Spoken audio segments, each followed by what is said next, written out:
नमस्कार दोस्तों, आज हम एनसीईआरटी क्लास 7 का हिस्ट्री का चैप्टर 9 कर रहे हैं। इससे पहले हमने 8 चैप्टर पूरे कर लिए हैं, उसके क्वेश्चन आंसर भी देखे हैं। तो चैप्टर का नाम है क्षेत्रीय संस्कृतियों का निर्माण। तो चलो दोस्तों शुरू करते हैं।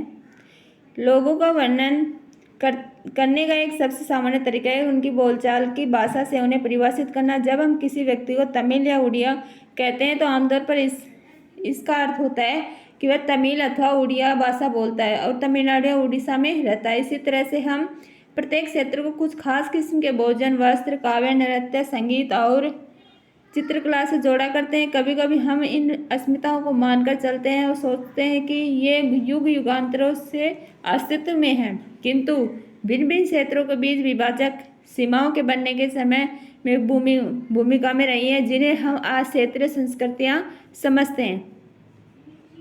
वे समय के साथ साथ बदले हैं और सच तो यह है कि आज भी बदल रही हैं। ये क्षेत्रीय संस्कृतियाँ जटिल प्रक्रिया से विकसित हुई हैं। इस प्रक्रिया के तहत स्थानीय परंपराओं, उपमहाद्वीप के अन्य भागों के विचारों के आदान प्रदान ने एक दूसरे को संपन्न बनाया है। जैसा कि हम देखेंगे, कुछ परंपराएं तो कुछ विशेष क्षेत्रों की अपनी हैं, जबकि कुछ अन्य भिन्न भिन्न क्षेत्रों में एक समान प्रतीत होती हैं। परंतु इसके अतिरिक्त कुछ अन्य परंपराएं एक खास इलाके के पुराने रीति रिवाजों से तो निकली हैं, परंतु ये अन्य क्षेत्रों में जाकर उन्होंने एक नया रूप ले लिया है। चेर और मलयालम भाषा का विकास। आइए भाषा और क्षेत्र के बीच अंतर संबंध के एक उदाहरण से अपना विश्लेषण प्रारंभ करें।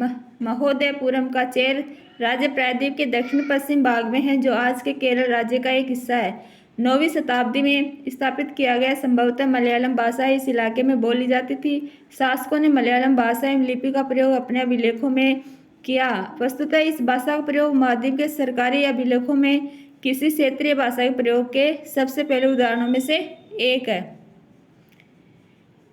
चित्र 1 देखो, मलयालम में रचित आरंभिक केरल का एक अभिलेख। ये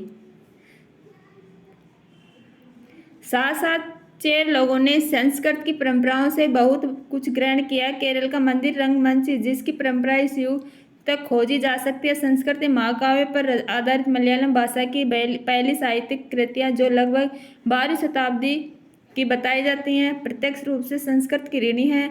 यह भी एक काफी रोचक तथ्य है कि 14वीं शताब्दी का एक ग्रंथ लीला तिलकम, जो व्याकरण तथा काव्य शास्त्र विषय का है, मणि प्रवालम शैली में लिखा गया था। मणि प्रवालम का शाब्दिक अर्थ है हीरा और मूंगा, जो यहाँ दो भाषाओं संस्कृत तथा क्षेत्रीय भाषा के साथ साथ प्रयोग की ओर संकेत करता है। चित्र 2 देखो, बालभद्र, सुभद्रा और जगन्नाथ की लघु मूर्तियां, तालपत्र की पांडुलिपि, उड़ीसा। ये देखो,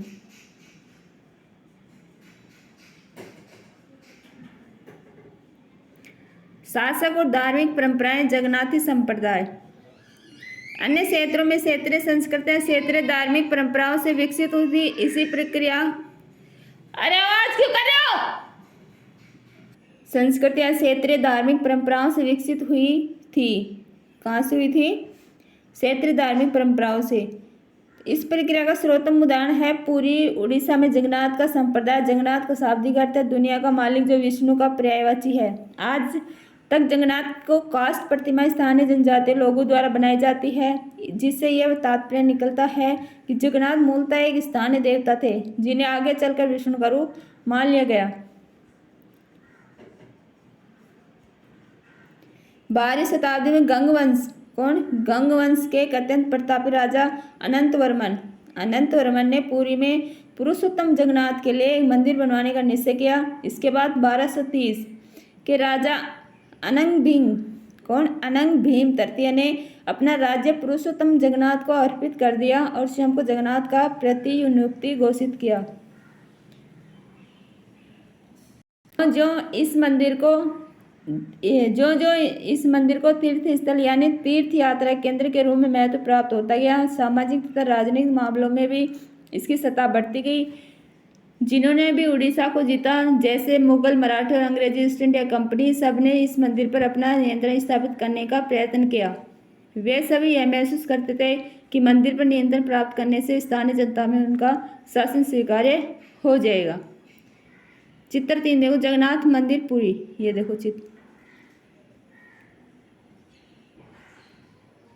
राजपूत और शूरवीरता की परंपराएं।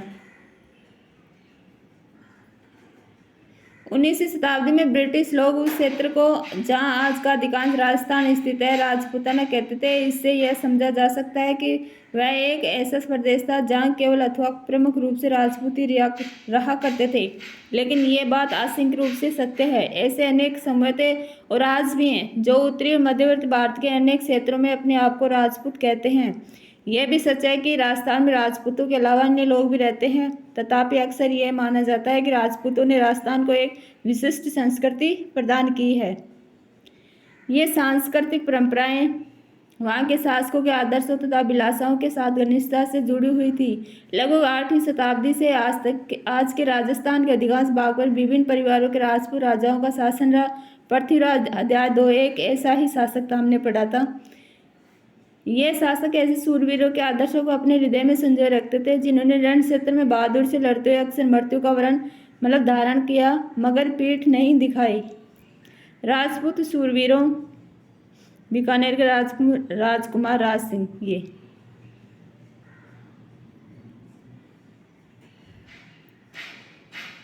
राजपूत शूरवीरों की कहानियां काव्य एवं गीतों में सुरक्षित हैं। ये विशेष रूप से प्रशिक्षित सहारण भाटों द्वारा गाई जाती हैं। ये काव्य गीत ऐसे शूरवीरों की स्मृति को सुरक्षित रखते थे और उनसे यह आशा की जाती थी कि वे अन्य जनों को भी इन शूरवीरों का अनुसरण करने के लिए प्रेरित एवं प्रोत्साहित करेंगे। साधारण जन भी इन कहानियों से आकर्षित होते थे। इन कहानियों में अक्सर नाटकीय स्थितियों और स्वामी भक्ति, मित्रता, प्रेम, शौर्य, क्रोध आदि प्रबल संवेगों का चित्रण होता था। क्या स्त्रियों को भी इन कहानियों में स्थान प्राप्त था? जी हाँ, कभी कभी वे झगड़े की कहानी के रूप में विद्यमान है, जब पुरुष स्त्रियों को जीतने के लिए अथवा उनकी रक्षा के लिए आपस में लड़ते थे। कहीं कहीं यह भी चित्रित किया गया है कि स्त्रियां अपने शूरवीर पतियों का जीवन मरण दोनों में अनुसरण करती थी। सती प्रथा आदि विधवाओं द्वारा अपने मृतक पतियों की मानचित्र 1 वह क्षेत्र जिनकी इस अध्याय में चर्चा की गई है। ये स्टेट दे रखे हैं, देखो, अवध, मेवाड़, ठीक है।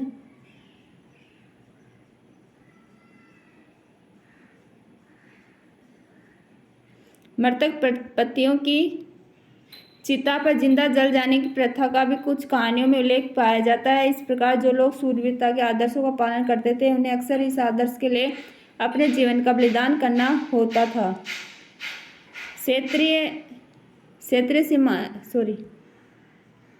क्षेत्रीय सीमांतों से परे कथक नृत्य की कहानी। यदि शूरवीरता की परंपराएं भिन्न भिन्न क्षेत्रों में भिन्न भिन्न रूपों में मिल सकती है तो नृत्य के विषय में भी यही सच्चाई है। नृत्य के एक रूप कथक के इतिहास को देखें। यह नृत्य शैली उत्तर भारत के अनेक भागों से जुड़ी है। कथक शब्द कथा शब्द से निकला है जिसका प्रयोग संस्कृत तथा अन्य भाषाओं की कहानी के लिए किया जाता है। कथक मूल रूप से उत्तर भारत के मंदिरों में कथा यानी कहानी सुनाने वालों की एक जाति थी। ये कथाकार अपने हाव भाव तथा संगीत से अपने कथावाचक को अलंकृत किया करते थे। 15वीं तथा 16वीं शताब्दियों में भक्ति आंदोलन के प्रसार के साथ कथक एक विशिष्ट नृत्य शैली का रूप धारण करने लगा। राधा कृष्ण के पौराणिक आख्यान कहानियां लोक नाट्य के रूप में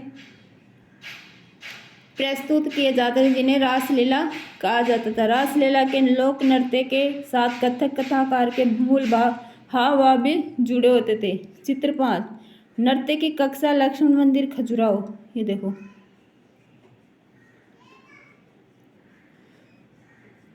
मुगल बादशाह और उनके अभिजातों के शासनकाल में कथक नृत्य राज दरबार में प्रस्तुत किया जाता था, जहां इस नृत्य में अपने वर्तमान अभिलक्षण अर्जित किए और वह एक विशिष्ट नृत्य शैली के रूप में विकसित हो गया। आगे चलकर यह दो परंपरागत हाथ घरानों में फूला फला। राजस्थान, जयपुर के राज दरबारों में, लखनऊ में, कहाँ जयपुर और लखनऊ, अवध के अंतिम नवाब वाजिद अली वाजिद अली शाह के संरक्षण में एक प्रमुख कला रूप में उभरा। 1850 से 1875 के दौरान ये नृत्य शैली के रूप में इन दो क्षेत्रों में ही नहीं बल्कि आज के पंजाब, हरियाणा, जम्मू और कश्मीर, बिहार तथा मध्य प्रदेश के निकटवर्ती इलाकों में पक्के तौर पर संस्थापित हो गया। इसकी प्रस्तुति में क्लिष्ट तथा द्रुत पद संचालन, उत्तम वेशभूषा तथा कहानियों के प्रस्तुतिकरण एवं अभिनय पर जोर दिया जाने लगा। अनेक अन्य सांस्कृतिक गतिविधियों की तरह कथक को भी 19वीं तथा 20वीं शताब्दी में अधिकांश ब्रिटिश प्रशासकों ने नापसंद किया। फिर भी यह जीवित बचा रहा और गणिकाओं द्वारा पेश किया जाता रहा। स्वतंत्रता प्राप्ति के बाद तो देश में इसे 6 शास्त्रीय नृत्य रूपों में मान्यता मिल गई। शास्त्रीय नृत्य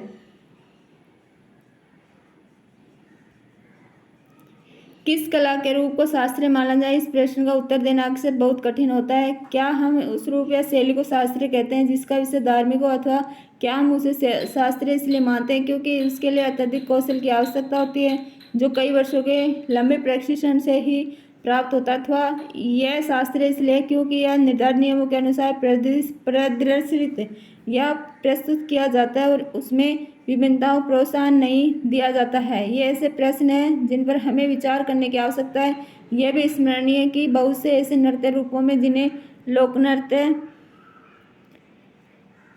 की श्रेणी में रखा गया है, ये विशेषताएं पाई जाती हैं जिन्हें शास्त्रीय रूपों का विशिष्ट लक्षण बताया जाता है। यद्यपि शास्त्रीय विश्लेषण का प्रयोग उन कला रूपों की श्रेष्ठता का सूचक हो सकता है, फिर भी यह हमेशा शब्द से सही नहीं होता है। अन्य नृत्य रूप जिन्हें इस समय शास्त्रीय माना जाता है निम्नलिखित हैं। ये देखो शास्त्रीय नृत्य की एक प्रतीक, जैसे तमिलनाडु में क्या है भरतनाट्यम, केरल में कथकली, उड़ीसा में ओडिसी, आंध्र प्रदेश में कुचिपुड़ी, मणिपुर में मणिपुरी। चित्र 6 कथक नृत्यांगना एक दरबारी चित्र।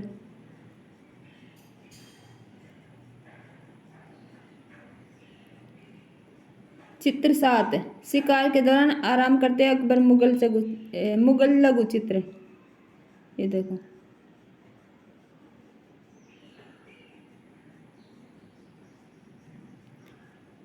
संरक्षकों के लिए चित्रकला लघु चित्रों की परंपरा। एक अन्य परंपरा जो कई रीतियों से विकसित हुई वह थी लघु चित्रों की परंपरा। लघु चित्र जैसा कि उनके नाम से पता चलता है छोटे आकार के चित्र होते हैं जिन्हें आमतौर पर जल रंगों से कपड़े या कागज पर चित्रित किया जाता है। प्राचीनतम लघु चित्र तालपत्रों अथवा लकड़ी की तख्तियों पर चित्रित किए गए थे। इनमें से सर्वाधिक सुंदर चित्र जो पश्चिम भारत में पाए गए जैन ग्रंथों को सचित्र बनाने के लिए प्रयोग किए गए थे। मुगल बादशाह अकबर, जहांगीर और शाहजहां ने अत्यंत कुशल चित्रकारों को संरक्षण प्रदान किया था जो प्राथमिक रूप से इतिहास और काव्य की पांडुलिपियां चित्रित करते थे। ये पांडुलिपियां आमतौर पर चटक रंगों में चित्रित की जाती थी और उनमें दरबार के दृश्य, लड़ाई तथा शिकार के दृश्य और सामाजिक जीवन के अन्य पहलू चित्रित किए जाते थे। अक्सर उपहार के तौर पर भी इन चित्रों का आदान प्रदान किया जाता था और ये कुछ गिने चुने लोगों, बादशाह, उनके गणेश जनों द्वारा ही देखे जा सकते थे।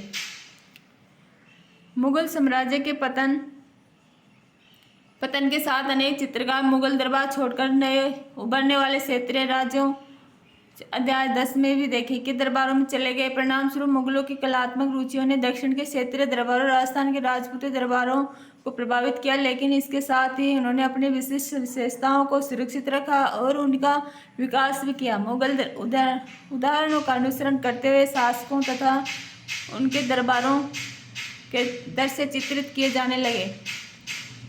इनके साथ साथ मेवाड़, जोधपुर, बूंदी, कोटा और किशनगढ़ जैसे केंद्रों में पौराणिक कथाओं तथा काव्य के विषयों का चित्रण बराबर जारी रहा।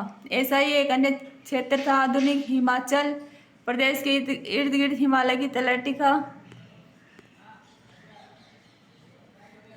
इलाका। 17वीं शताब्दी के बाद वाले वर्षों में इस क्षेत्र में लघु चित्रकला की एक साहसपूर्ण भावप्रवण शैली का विकास हो गया जिसे बसोहली शैली कहा जाता है। यहाँ जो सबसे पहले लोकप्रिय पुस्तक चित्रित की गई थी वह थी भानुदत्त की रसमंजरी। कौन? भानुदत्त की रसमंजरी।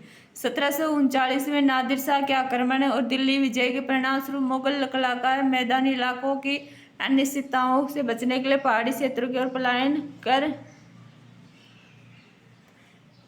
कर गए। चित्र 9 देखो, कृष्ण राधा और उसकी सखियां पहाड़ी लघु चित्र कांगड़ा। ये देखो कितने सुंदर है। चित्र 8 देखो, होली खेलते हुए महाराणा राम सिंह द्वितीय जयपुर राजपूत लघु चित्र कोटा। राम सिंह द्वितीय कोटा के, ये देखो ऐसे लगता है ये आधुनिक रूप हो।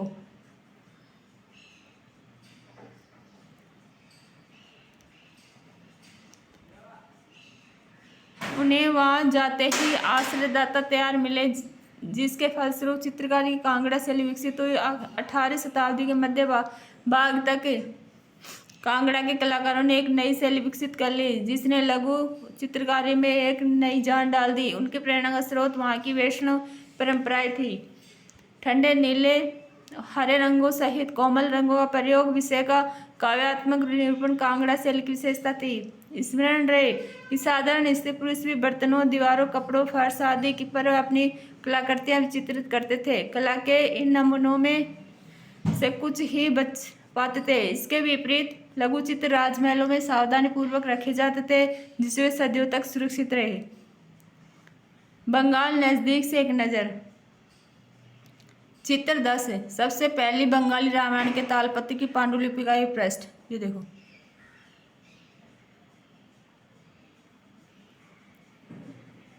एक क्षेत्रीय भाषा का विकास। जैसा कि हमने प्रारंभ में देखा था, हम अक्सर क्षेत्रों के नाम वहाँ के निवासियों द्वारा बोले जाने वाली भाषा के अनुसार निर्धारित करते हैं। इसलिए हम यह मान लेते हैं कि बंगाल में लोग हमेशा बंगाली बंगला ही बोलते थे, किंतु यह एक दिलचस्प बात है कि आज बंगाली संस्कृत से निकली हुई भाषा मानी जाती है। प्रारंभिक ईसा पूर्व प्रथम सहस्त्राब्दी के मध्य भाग के संस्कृत ग्रंथों के अध्ययन से यह पता चलता है कि बंगाल के लोग संस्कृत से उपजी हुई भाषाएं नहीं बोलते थे। तो फिर नई भाषा का उद्भव कैसे हुआ?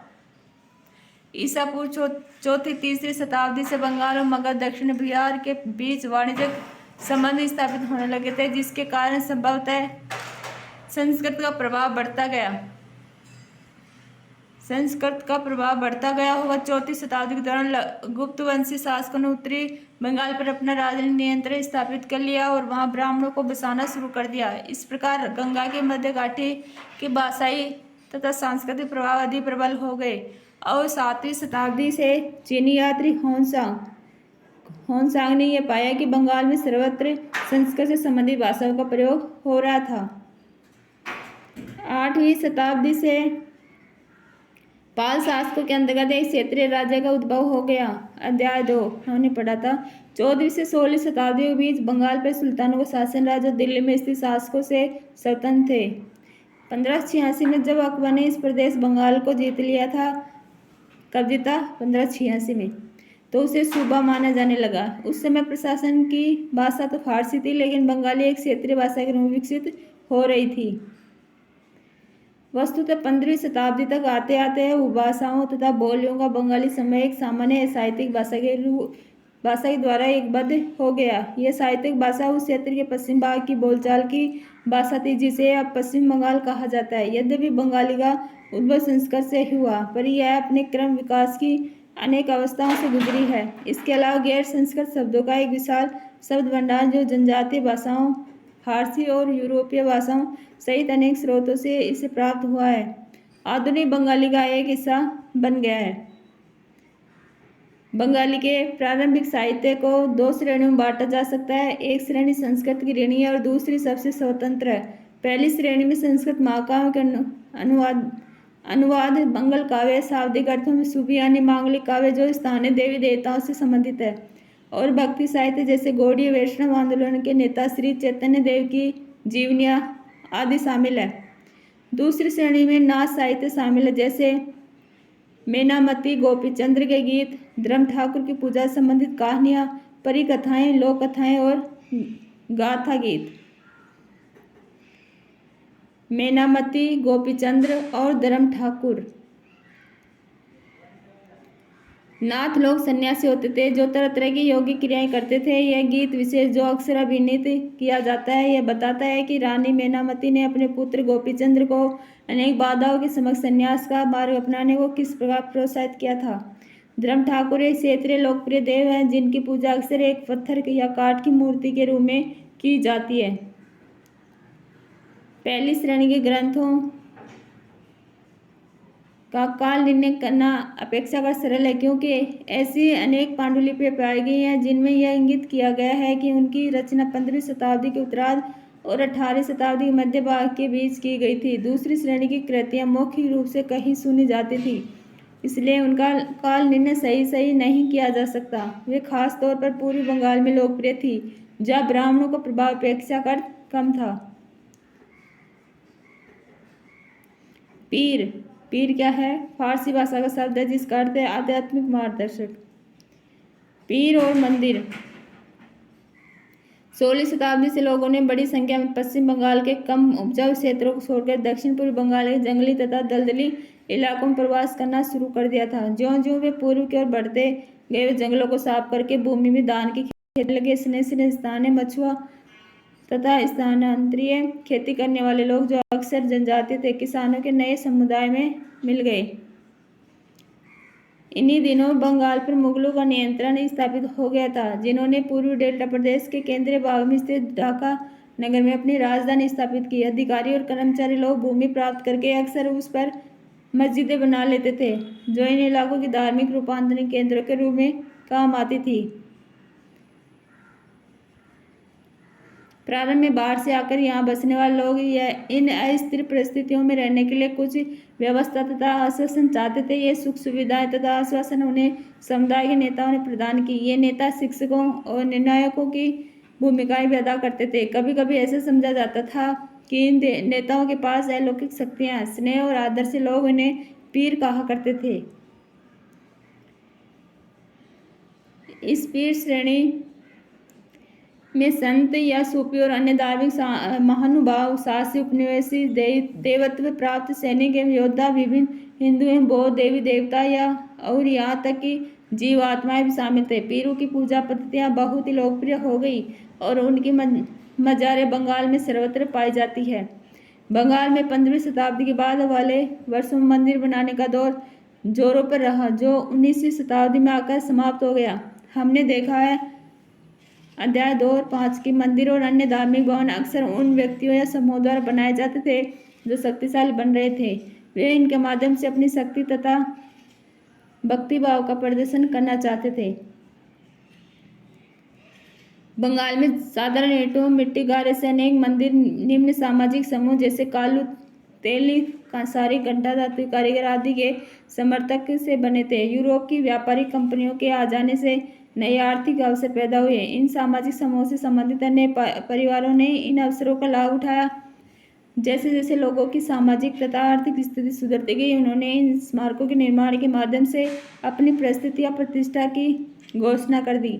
जब स्थानीय देवी देवता जो पहले गांव में छान छप्पर वाली झोंपड़ियों में पूजे जाते थे वो ब्राह्मणों द्वारा मान्यता प्रदान कर दी गई तो उनकी प्रतिमाएं मंदिरों में स्थापित की जाने लगी।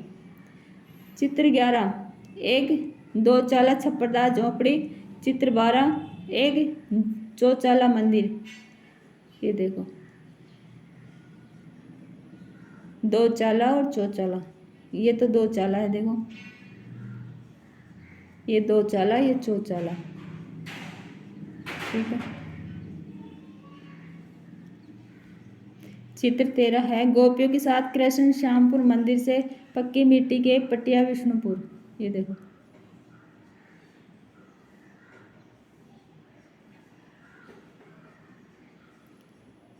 इन मंदिरों की शक्ल या आकृति बंगाल की छप्परदार झोपड़ियों की तरह दो चाला, दो छतों वाली या चौचाला चार छतों वाली होती थी। 5वें अध्याय में वर्णित बंगाली गुम्बद की यादगार इसके कारण मंदिरों की स्थापत्य कला में विशिष्ट बंगाली शैली का प्रादुर्भाव हुआ। अपेक्षाकृत अधिक जटिल चौचाला यानी चार छतों वाले ढांचे में 4 त्रिकोणीय छतें 4 दीवारों पर रखी जाती थी जो ऊपर तिर्यक रेखा या एक बिंदु तक जाती थी। मंदिर आमतौर पर एक वर्गाकार चबूतरे पर बनाए जाते थे। उनके भीतर भाग में कोई सजावट नहीं होती थी, लेकिन अनेक मंदिरों की बाहरी दीवारें चित्रकारियों सजावटी टाइलों अथवा मिट्टी की पट्टियों से सजी होती थी। कुछ मंदिरों, विशेष रूप से पश्चिम बंगाल के बांकुरा जिले में, कहाँ से, बांकुरा जिले में विष्णुपुर के मंदिरों में ऐसी सजावटें अत्यंत उत्कृष्ट कोटि तक पहुंच चुकी थी। मछली भोजन के रूप में। परंपरागत भोजन संबंधी आदतें आमतौर पर स्थानीय रूप से उपलब्ध खाद्य पदार्थों पर निर्भर करती है। बंगाल एक नदी मैदान है जहाँ मछली और धान की उपज बहुतायत से होती है, इसलिए स्वाभाविक है कि इन दोनों वस्तुओं को गरीब बंगालियों को भोजन सूची में भी प्रमुख स्थान प्राप्त है। मछली पकड़ना वहाँ का प्रमुख धंधा है रहा है और बंगाली साहित्य में मछली का स्थान स्थान पर उल्लेख मिलता है। इससे ज़्यादा और क्या होगा कि मंदिरों, बौद्ध विहारों की दीवारों पर जो मिट्टी की पट्टियाँ लगी हैं उनमें भी मछलियों को साफ करते हुए या टोकरियों में भरकर बाजार में ले जाते हुए दर्शाया गया है। ब्राह्मणों को सामिस भोजन करने की अनुमति नहीं थी, लेकिन स्थानीय आहार में मछली की लोकप्रियता को देखते हुए ब्राह्मण धर्म के विशेषज्ञों ने बंगाली ब्राह्मणों के लिए इस निषेध में ढील दे दी। बृहद धर्म पुराण, जो वो बंगाल में रचित 13वीं शताब्दी का संस्कृत ग्रंथ है, ने स्थानीय ब्राह्मणों को कुछ खास किस्म की मछली खाने की अनुमति दे दी। चित्र 14 देखो, घरेलू उपयोग के लिए मछली तैयार करते हुए विशाल लक्ष्मी मंदिर से पक्की मिट्टी का एक फलक बाग। ये देखो कैसे मछली को साफ कर रहे। फिर यूरोप में राष्ट्र राज्य का उदय। 18वीं शताब्दी के अंत तक यूरोप के लोग स्वयं को एक साम्राज्य जैसे ऑस्ट्रिया हंगरी साम्राज्य की प्रजा या किसी चर्च जैसे यूनानी रूढ़िवादी चर्च के सदस्य मानते थे, परंतु 18वीं शताब्दी के अंतिम दशकों ने लोग स्वयं को एक ऐसे समुदाय के सदस्य के रूप में भी पहचानने लगे जो एक भाषा जैसे कि फ्रेंच या जर्मन बोलते थे। प्रारंभिक 19वीं शताब्दी रोमानिया में विद्यालय पाठ्यपुस्तकें ग्रीक के स्थान पर रोमानियन में लिखी जाने लगी और हंगरी में लैटिन के स्थान पर हंगेरियन को राजभाषा के रूप में अपनाया गया। यह और इसी प्रकार की अन्य प्रक्रियाओं लोगों को यह बोध कराया कि प्रत्येक भाषी समुदाय एक अलग राष्ट्र था। 19वीं शताब्दी के अंतिम दशकों में इटली और जर्मनी के एकीकरण के लिए हुए आंदोलन ने इस भावना को और भी अधिक बल दिया। तो चलो दोस्तों, अपना चैप्टर कंप्लीट हुआ, इसके क्वेश्चन आंसर भी देख लेते हैं। अपना पहला क्वेश्चन है, निम्नलिखित में मेल बिठाइए। तो चलो दोस्तों मेल बिठाते हैं। अनंत वर्मन कहाँ था? अनंत वर्मन था उड़ीसा, ठीक है। जगन्नाथ कहाँ थे? जगन्नाथ भी उड़ीसा में थे। कहाँ थे? पुरी के उड़ीसा। महोदयपुरम थे केरल, ठीक है। लीला तिलकम ये भी केरल, ठीक है। मंगल काव्य कांगड़ा। लघु चित्र है बंगाल। नेक्स्ट क्वेश्चन देखते हैं। सेकंड क्वेश्चन है, मणिप्रवालम क्या है? इस भाषा में लिखी पुस्तक का नाम बताइए। तो मणिप्रवालम एक भाषा शैली है। मणिप्रवालम का शाब्दिक अर्थ है हीरा और मूंगा। हमने चैप्टर में देखा था हीरा और मूंगा। इस भाषा में लिखी पुस्तक का नाम लीला तिलकम है, ठीक है। क्या था? लीला तिलकम है, ठीक है। थर्ड क्वेश्चन है, कथक के प्रमुख संरक्षक कौन थे? तो हमने देखा था कथक के प्रमुख संरक्षक थे नवाब वाजिद अली शाह थे। कौन थे? नवाब वाजिद अली शाह थे, ठीक है। फोर्थ क्वेश्चन है, बंगाल के मंदिरों की स्थापत्य कला के महत्वपूर्ण लक्षण क्या हैं? हमने देखा था मंदिरों की छतें छप्परदार झोंपड़ियों जैसी होती थी। ढांचे में 4 त्रिकोणीय छतें 4 दीवारों पर रखी जाती थी, जो कि बहुत जटिल काम था। मंदिरों में अंदर की तरफ से कोई सजावट नहीं थी, मतलब नहीं होती थी। कुछ मंदिरों की बाहरी दीवारों पर चित्रकारी की जाती थी, ठीक है। वे टाइलों और मिट्टी की पट्टियों से सजी होती थी, ठीक है। नेक्स्ट क्वेश्चन है,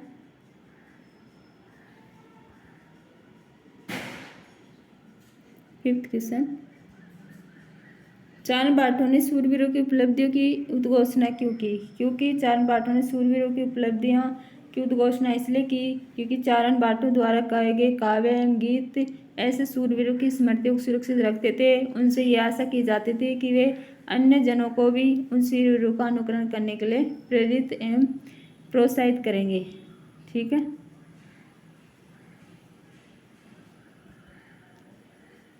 सिक्स क्वेश्चन है, हम जनसाधारण की तुलना में सांस्कृतिक रीति रिवाजों के बारे में बहुत अधिक क्यों जानते हैं? क्योंकि इसलिए जानते हैं जैसे धार्मिक स्मारक, ये परंपराएं कई क्षेत्रों के शासकों के आदर्शों के साथ घनिष्ठता से जुड़ी थी। यात्रा वृत्तांत है, कई रचनाकारों द्वारा वर्णित है। ठीक है। सेवंथ क्वेश्चन है, विजेताओं ने पूरी स्थित जगन्नाथ के मंदिर पर नियंत्रण प्राप्त करने के प्रयत्न क्यों किए? क्योंकि विजेताओं ने पूरी स्थित जगन्नाथ के मंदिर पर नियंत्रण प्राप्त करने के लिए प्रयत्न किए, क्योंकि जैसे जैसे इस मंदिर को तीर्थ स्थल के रूप में महत्व प्राप्त होता गया, मुगल, मराठी, अंग्रेजी, ईस्ट इंडिया कंपनी सब ने इस मंदिर पर अपना नियंत्रण स्थापित करने का प्रयत्न किया। वे सब मानते थे कि मंदिर पर नियंत्रण प्राप्त करने में स्थानीय जनता में उनका शासन स्वीकार्य हो जाएगा। ठीक है। एट्थ क्वेश्चन है,